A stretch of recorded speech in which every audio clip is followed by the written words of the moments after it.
Bonsoir à tous, bienvenue dans votre émission La Réunion Léla.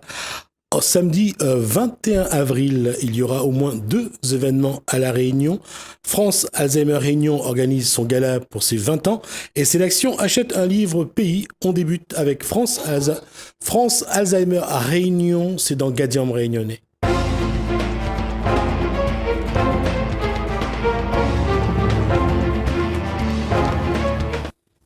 Alors, bonsoir mesdames, Sylvie Agnès, vice-présidente de France Alzheimer Réunion, bonsoir. France Alzheimer Réunion et Maladie apparentée, pardon. Tout à fait, bonsoir, merci de nous inviter sur votre plateau. Et Pascal Savoie, donc bénévole, bonsoir. Bonsoir.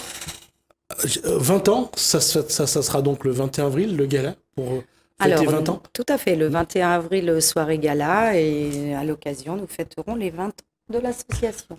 La question, c'est qu'est-ce que, en 20 ans, s'il y a quelque chose à retenir, c'est quoi? Qu'est-ce que vous retenez de ces 20 années de travail, de bénévolat, d'engagement, d'abnégation envers ceux qui ont la maladie d'Alzheimer?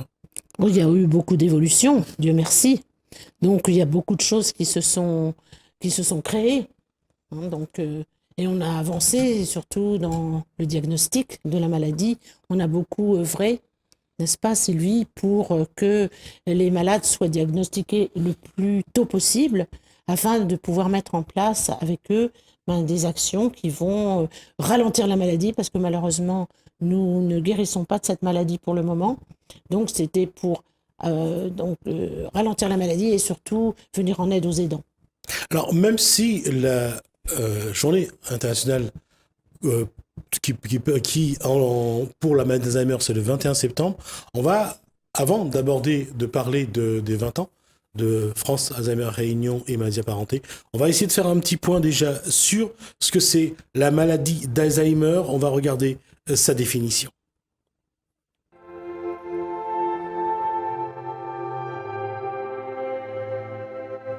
Oubliez parfois le nom de ce fruit, mais toujours en aimer le goût.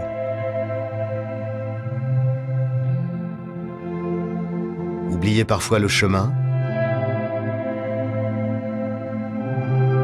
mais toujours aimer les balades.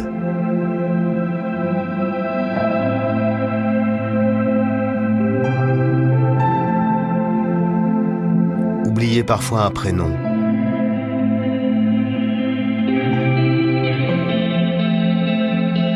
mais toujours ressentir de l'amour. Savoir qu'on est atteint d'Alzheimer et toujours se sentir entouré. France Alzheimer. Vous aider à toujours profiter de la vie. Cette définition, ce document est bien sûr sur le site de France Alzheimer au niveau national que j'ai récupéré bien sûr. Ça correspond à ce que on doit savoir, je dirais un petit peu, de cette maladie. Ça correspond tout à fait et c'est pour ça qu'on dit que plus le diagnostic est posé tôt, plus nous pouvons accompagner notre malade dans des meilleures conditions, continuer à faire des ateliers cognitifs. La vie ne s'arrête pas parce que nous sommes atteints de maladie d'Alzheimer. Aujourd'hui, la maladie est un sujet beaucoup moins tabou qu'il y a 20-25 ans en arrière. Et comme je dis, nous, au niveau de France Alzheimer, on va être là pour accompagner et l'aidant familial et le malade, mais tant que le diagnostic est posé. Voilà, il faut vraiment que le diagnostic soit posé dans les meilleurs délais. Après, c'est un petit peu la problématique aujourd'hui des délais des consultations mémoire. On va essayer de voir un petit peu plus précisément qu'est-ce que c'est cette maladie, à quel niveau du cerveau il y a des effets. Donc on va regarder donc les 2 lésions de cerveau, 2 lésions dans le cerveau.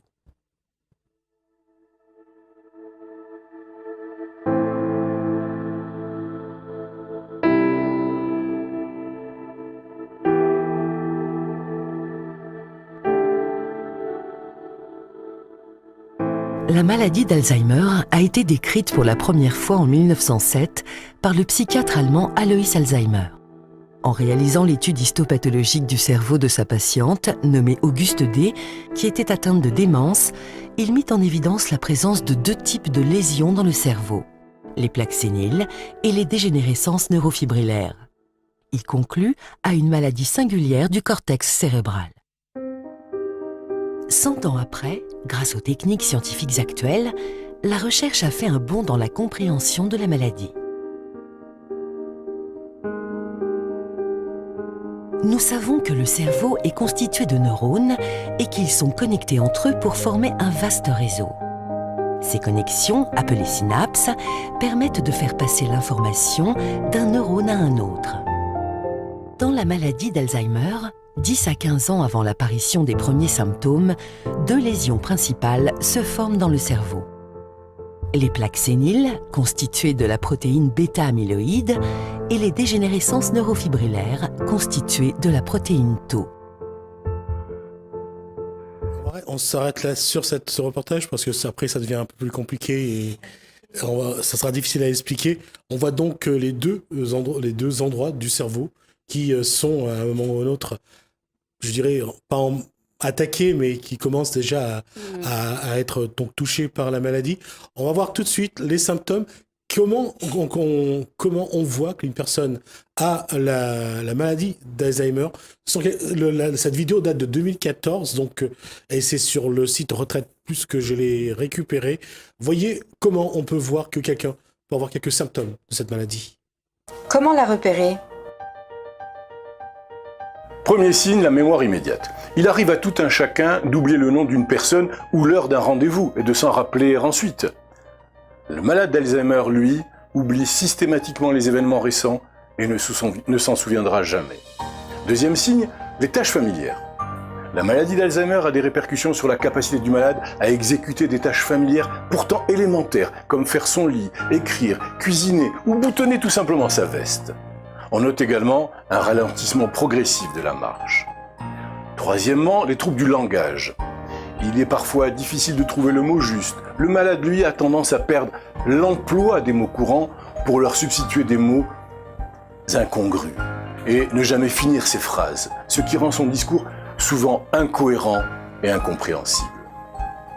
Quatrième signe, c'est la perte du sens, de l'orientation et de la notion du temps. Dans notre jargon, nous appelons ça la désorientation temporo-spatiale. S'il nous arrive à tout un chacun d'oublier le jour de la semaine, le malade d'Alzheimer peut se croire en une autre saison ou en une autre année. Il se perd très facilement, même dans des lieux qu'il connaît, et ne se souvient plus où il habite, ni comment se rendre à son domicile. Le cinquième signe touche la possibilité du choix. Il ne sait plus choisir. Le jugement est affaibli. On peut parfois hésiter, mais une personne atteinte de la maladie d'Alzheimer n'est plus capable de juger une situation d'urgence et pourra prendre des décisions déraisonnables ou opter pour des solutions incohérentes et parfois contradictoires. L'abstraction, c'est le sixième signe. Le malade d'Alzheimer ne comprend plus les choses abstraites. En vieillissant, il est souvent difficile de s'adapter aux nouvelles techniques et tout un chacun peut voir autour de lui des gens plus jeunes manipuler ou manier des nouvelles techniques beaucoup plus aisément que soi. Les appareils sophistiqués et les codes numériques représentent des obstacles quotidiens pour les personnes âgées. Pour un malade d'Alzheimer, c'est un monde totalement hermétique. Il ne sait plus ce que signifient les chiffres, les factures, le calendrier. Certaines personnes, d'ailleurs, pourront se lancer dans des dépenses totalement inconsidérées. Le septième signe touche à l'ordre. Le malade va vivre dans un désordre permanent et va égarer ses objets en permanence. On peut régulièrement chercher ses clés sans être atteint de la maladie d'Alzheimer, rassurez-vous. En revanche, un désordre permanent, car la personne ne sait plus ranger, ou le fait de retrouver des objets dans des endroits inappropriés, comme, d'une manière incongrue, une montre dans un sucrier ou un fer à repasser dans le réfrigérateur, sont des signes évidents de début de maladie d'Alzheimer. L'inconstance et la saute d'humeur sont le huitième des signes. Il est difficile d'être humeur égale chaque jour, mais chez le malade, les changements sont très soudains. Il peut passer des rires soudains aux larmes au cours d'une même heure, et de la douceur à la colère sans aucune raison apparente. Le 9e signe est important, il touche les troubles de la personnalité. Une personne qui était avenante, sociale, va devenir soudainement ou progressivement renfermée, méfiante, s'exprimant avec difficulté et exprimant des sentiments de peur ou de solitude. Ou parfois, ce sera l'inverse qui se produira. Enfin, le 10e des signes est le manque d'intérêt. Il nous arrive à tous, épisodiquement, de nous lasser de l'entretien ménager, de notre travail ou de nos activités sociales. Mais, la plupart du temps, on retrouvera vite notre enthousiasme. Une personne atteinte de la maladie d'Alzheimer va devenir passive, plus rapidement, sans pour autant avoir un discours dépressif. Elle se désintéressera même d'événements importants ou d'activités qui lui tenaient bien avant, jusque-là tout à fait à cœur. C'est alors à son entourage de le motiver. L'apparition de l'ensemble de ces signes, ou certains d'entre eux, doivent amener à consulter son médecin traitant dans un premier temps. Quel travail a été mené depuis 20 ans à La Réunion? On va tout de suite regarder pour ces 20 ans, en tout cas, l'association France Alzheimer Réunion a fait un bilan et on vous propose d'abord de voir le travail des aidants et le travail également des groupes de parole. Et vous allez voir qu'il faut aussi beaucoup s'engager pour être chaque jour présent et pour faire ce travail. L'oreille. Donne-moi les oreilles? Ah bon? Sabine a suivi cette formation et se sent bien mieux armée pour s'occuper de sa maman malade. Vivement, mais... Ah non, ça va doucement. En fait, ça m'a permis de mieux comprendre la maladie. Parce que quand on a une personne en face de soi qui change et qu'on ne comprend pas, on est démunis, on ne sait pas quoi faire. Ça fait soleil. Et ensuite, rétablir une relation avec le malade parce que à un moment donné, la relation était cassée parce qu'il y avait des conflits. Et je ne comprenais pas la personne qui était en face de moi. Et donc, ça m'a permis de rétablir la relation avec ma maman. À un moment donné, ça devient lourd. Donc après, il faut se résoudre à faire à investiguer autour qui c'est qui peut remplacer. On fait venir des gens à la maison. Vous avez de l'aide, vous, monsieur? Les groupes de parole existent depuis 2007 et découlent de la formation des aidants. Les familles qui avaient appris à se connaître lors des formations ont souhaité continuer de se voir pour ne plus rester isolés. Après, quand j'écoute tout le monde autour, j'aime mon épouse, je l'adore, je vais faire tout pour elle. Mais j'ai vite compris que je ne pourrais pas tout assumer tout seul. Ça m'a permis de moins appréhender. Je savais ce qui allait se passer. J'ai vu ce qui s'est passé, mais j'avais moins peur. Et entendre, c'est une posture, mais dire ce que l'on vit, c'est autre chose. C'est autre chose et ça permet un peu une libération. Une libération des choses qui sont dedans, des pressions que l'on vit au quotidien avec son malade. Et ça, le groupe de parole permet d'avoir des gens à qui se confier, des gens avec qui discuter, et ça devient des petits groupes qui sont très précieux pour chacun. J'insiste là-dessus. C'est important de ne pas rester tout seul. Mais je suis content d'appartenir à ce groupe de parole. Et il y a une dame qui m'a dit « Ah, je vous sens mieux maintenant. Vous êtes plus jovial. » Et c'est là que je me suis aperçu, c'est peut-être vrai. On n'imaginerait pas l'association sans le groupe de parole et sans la formation des aidants. Ce sont les actions essentielles de l'association.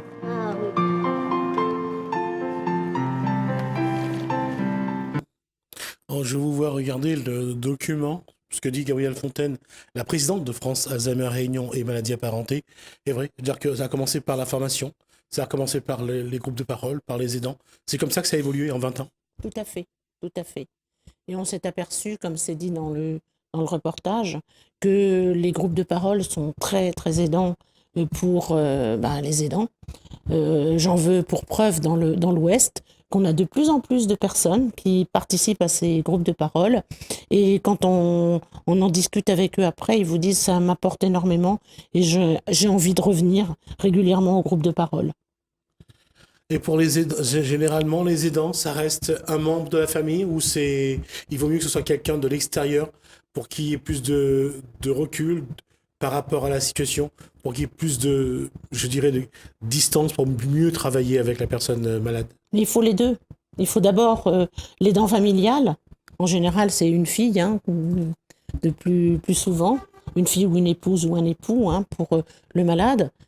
Et puis, il faut aussi que cet aidant principal, il puisse être aidé et il peut l'être à travers toutes les dispositifs qui existent à La Réunion, à travers notamment des aides du conseil départemental qui permettent donc au quotidien de pouvoir venir supporter un petit peu l'aidant familial et puis éviter qu'il y ait trop de fatigue pour l'aidant. Il y a aussi les aides qu'on appelle le répit-repos, et il faudrait que les aidants puissent en bénéficier très largement pour leur permettre d'aller faire ce qu'ils ont envie de faire pendant qu'un professionnel formé peut prendre la place de l'aidant, et cet aidant donc aller faire ce qu'il a envie de faire et se ressourcer. On va juste préciser d'abord que alors l'aidant familial, c'est ça. Par définition, qui c'est? L'aidant familial, c'est la personne qui va être au plus proche du malade. C'est-à-dire, ça peut être un enfant, ça peut être un conjoint, ça peut être une conjointe, ça peut être un frère, ça peut être une sœur, ça peut être un ami proche, ça peut être un voisin, voilà, qui est au quotidien, si vous voulez, avec cette personne. Et automatiquement, il y a un lien qui se tisse entre l'aidant et l'aidé.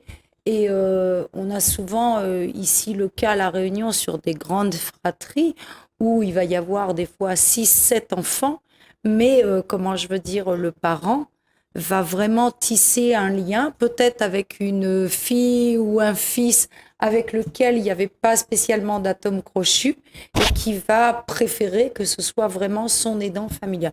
Alors, quelquefois, il n'y a pas qu'un aidant familial, hein, parce qu'il faut pouvoir aussi donner les rênes un petit peu, parce que sinon, un aidant familial, il s'épuise et il faut mieux être plusieurs que toute seule. Hein. Je vous en parle en connaissance de cause. Alors, pour devenir aidant familial, généralement, comment ça se passe? On sait pas, ça nous tombe dessus comme ça. On devient pas aidant familial. Hein. On n'a pas demandé à devenir aidant familial. Vous savez, quand le diagnostic tombe, ben vous êtes là et quelque part, voilà, vous êtes là pas par hasard et vous allez accompagner votre malade durant toutes ces années où vous allez pouvoir l'accompagner. Mais l'accompagner justement dans des bonnes conditions. Parce que quelque part, quand on n'est pas formé, justement, on parlait de la formation des aidants, on parlait des groupes de parole, et quand on ne connaît pas la maladie, qu'on n'est pas formé, on peut devenir maltraitant de son malade parce qu'on ne comprend pas la maladie. Surtout ne pas rentrer en conflit avec le malade. Oui, parce qu'il change, comme on l'a vu, voilà. Hein, comme le docteur l'a expliqué. Le malade change complètement et la famille est désemparée. Elle ne reconnaît plus la personne qu'elle a connue auparavant. Donc, il faut qu'elle puisse comprendre le mécanisme de la maladie pour pouvoir mieux l'accepter. D'accord. Et sur la formation aujourd'hui, est-ce que c'est une formation qui évolue, qui continue à évoluer, c'est-à-dire d'être le plus pratique, le plus efficace possible avec le ou la malade? Ben oui, on parle là de la formation, par exemple, de la formation des aidants. La formation des aidants, c'est une formation qui est faite quand même sur 6 modules. Et donc, on part du début de la maladie, on essaie de comprendre depuis le début de la maladie jusqu'au décès de la personne. Donc, c'est vraiment, on travaille sur 7 mois sur 6-7 mois de formation sur ces modules.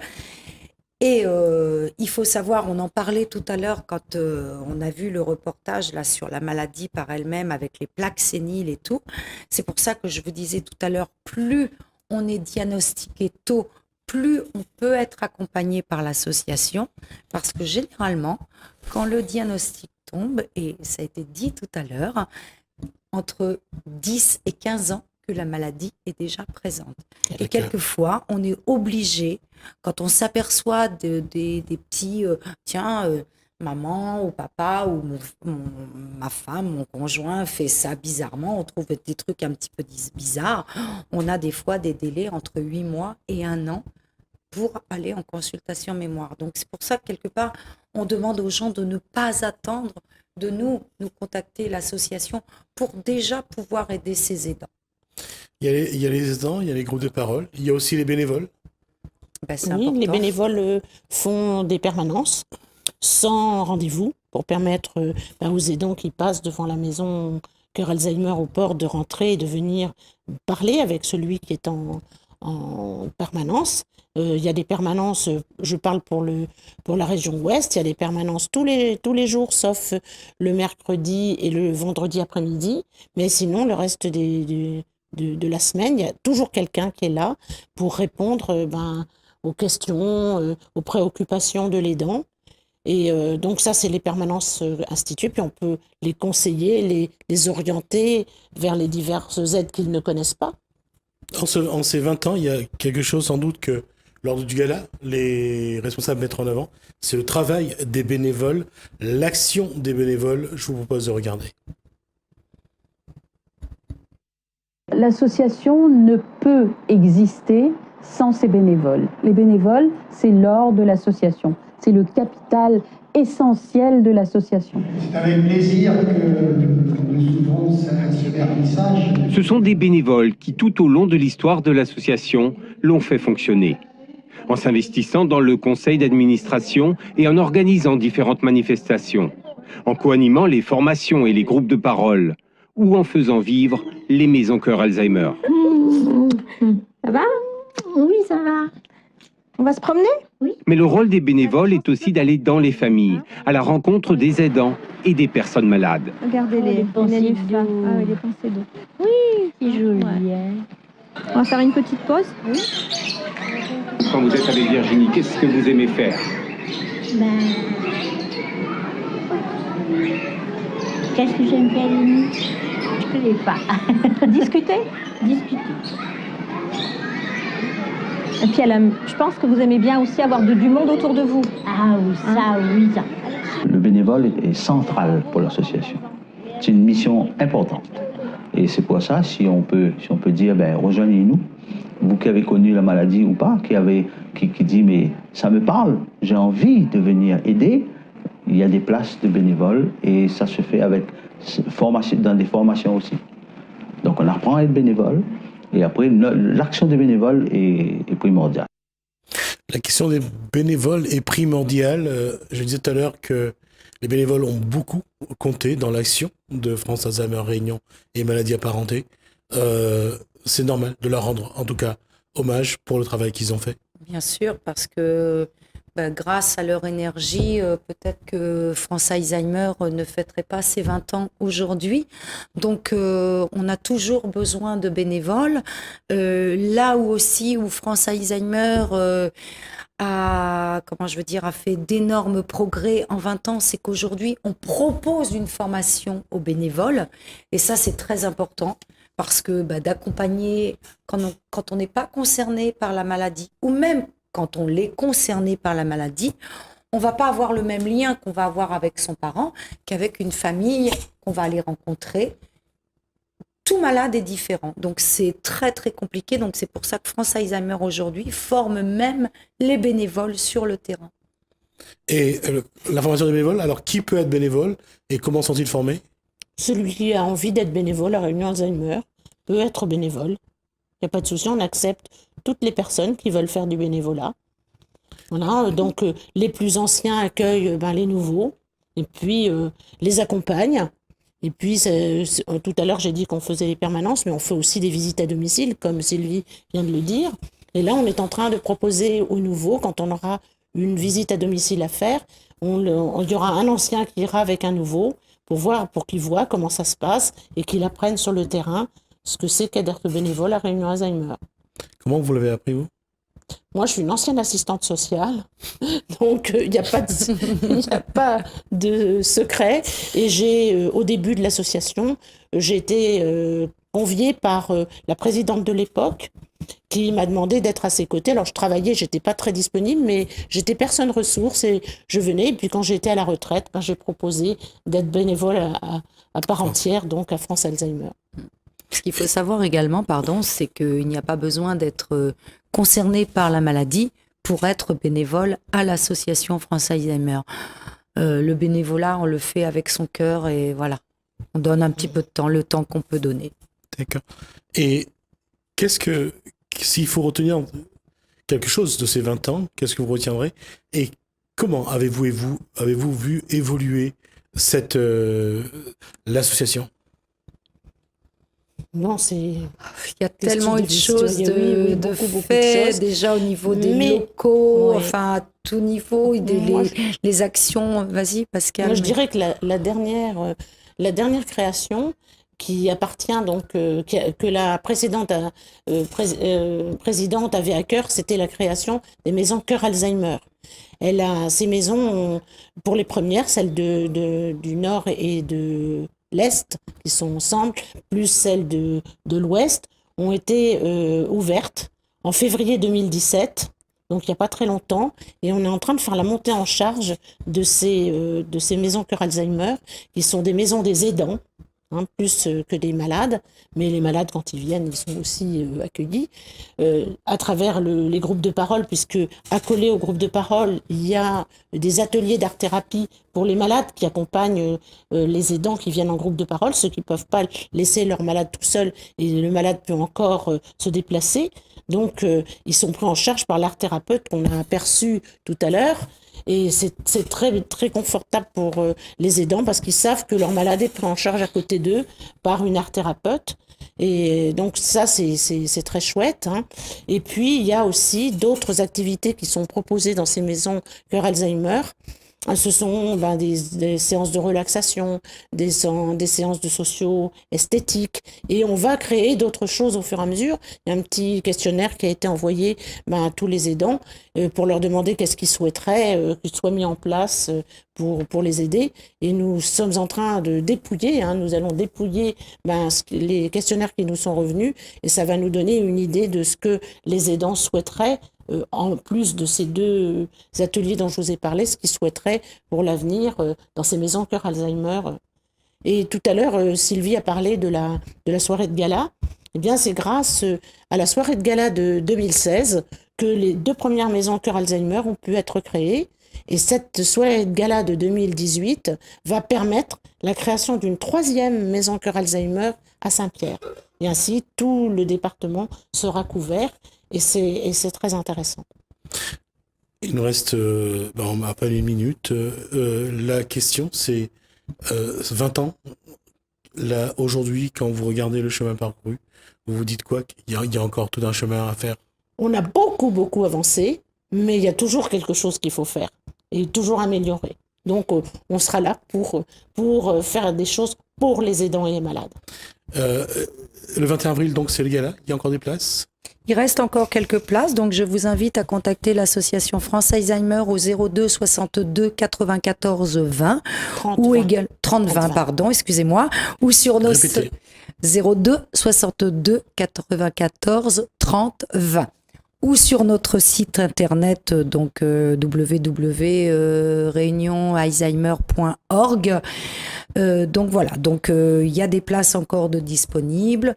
Auquel cas, nous avons besoin également d'adhérents parce que aujourd'hui, l'association 2018, sur 2017, nous avons 275 adhérents. Et plus nous avons d'adhérents, plus l'Union à Paris, c'est-à-dire notre grand patron, le siège social, peut mener nos actions et nous aide à financer ces actions. Donc, sans vous, nous ne pouvons rien faire. Donc, si aujourd'hui, l'association a 20 ans, c'est grâce à vous et un grand merci. Voilà, merci donc Sylvie Agnès, donc vice-présidente donc de France Alzheimer à Réunion et maladies apparentées. Merci à Pascal Savoie, donc bénévole à l'association. Merci pour toutes ces informations. En tout cas, vous pouvez continuer à faire un geste. En tout cas, soit vous allez au gala, et s'il n'y a plus de plus pour le gala, tenez, faites toujours un don payez votre place à la rigueur, même si vous n'y allez pas, si on peut dire. Faites un don et je crois que quelque part, ça ne peut qu'aider ceux qui se donnent de plus en plus pour aider ceux qui en ont besoin, les malades. Et si vous avez demain un peu de temps, allez-y, donnez-vous aussi, faites un don de vous-même. Je crois que les malades ne pourront être que honorés par ce geste. Je voulais fermer juste la parenthèse pour dire que malheureusement aujourd'hui, ça n'intervient pas que chez les personnes âgées. Au 1er janvier 2017, à La Réunion, nous avons eu 600 cas recensés, maladies jeunes, moins de 60 ans. Donc, ce qui est énorme. Ce qui est énorme. Donc aujourd'hui, malheureusement, ça ne touche pas que nos gramines. Voilà. Donc le message est passé et j'espère que vous trouverez un moment dans votre emploi du temps pour penser à ceux qui ont besoin de vous. Merci donc à vous deux. Moi, je vais juste dire que le week-end, c'est demain, que votre programme, on ne sait pas encore qu'est-ce que vous allez faire, mais voilà quelques informations qui pourraient vous aider à passer quelques moments agréables.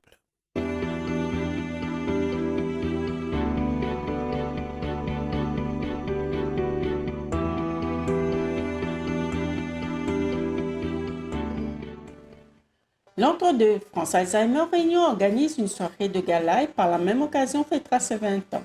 Le 21 avril à 19h30 au Moka, à Montgaïa, parrainé par Marie-Alice Cinnamon. Salazie, vous êtes conviés à la Journée de la Terre le 22 avril, rendez-vous à 10h devant la mairie. La Plaine des Palmiers, le Lion Club de la ville en partenariat avec la municipalité organise une matinée de sensibilisation et de prévention du diabète le 22 avril de 8h à midi à l'espace culturel Guy Haguenau. Silaos, vous êtes conviés à la cour Silaos Women Trail le 28 avril. Petite-Île, vous êtes invité au festival Comédie du 25 avril au 5 mai à la salle Le Fongourin. La Possession, le parc national de la Réunion en partenariat avec la CO et avec le soutien du CCEL, organise Nuit sans lumière jusqu'au 29 avril. Saint-Denis, vous êtes invité à la 10e édition du festival électropical du 2 au 5 mai sur plusieurs scènes de l'île. Saint-Leu, l'association Le Séchoir organise le Tempo Festival du 9 au 12 mai. Brapanon, la ville vous invite à sa traditionnelle foire agricole de Brapanon du 4 au 16 mai. La Plaine des Palmiers, la ville vous invite à la traditionnelle fête des Goyaviers du 1er au 3 juin. Saint-Denis, le Salon des Seniors Réunion organise sa 3e édition 3 jours pour se vitaminer la vie, du 1er au 3 juin de 9h à 18h à la Nordelle. Saint-Pierre, vous êtes conviés à la 15e édition du Sakifo 2018 du 1er au 3 juin à Saint-Pierre. Salazie, la commune vous accueille comme chaque année à la 15e édition de la fête du chouchou du 8 au 10 juin à partir de 10h à Elbourg. Saint-Leu, vous êtes conviés à la 3e édition du Festilano le 9 juin au musée Stella Matutina. Sainte-Suzanne, l'association Acomar et ses partenaires vous invitent à une journée dédiée aux marins le 10 juin de 9h à 16h au phare. Saint-Joseph, l'association Allons Bouge Ensemble vous convie à un concert solidaire pour récolter des fonds afin d'offrir aux SDF un repas chaud le 10 juin au Cinéma Royal de Saint-Joseph, tarif 10 €, info au 0692 805 504. Saint-Louis, l'association Notre l'Avenir, les à nous et le contrat de ville vous propose Viens boucher dans le quartier Rochemel. Profitez gratuitement de cours de cuisine et différentes activités sportives jusqu'au 23 juin. Info au 0692 19 70 35. Étang Salé, Famille Espoir vous convie à la cour du aux Réunion le 24 juin à l'Étang Salé derrière Aquatis. Saint-Paul, la ville vous convie à l'exposition Marronnage refuser l'esclavage à l'île Bourbon au XVIIIe siècle jusqu'au 31 décembre.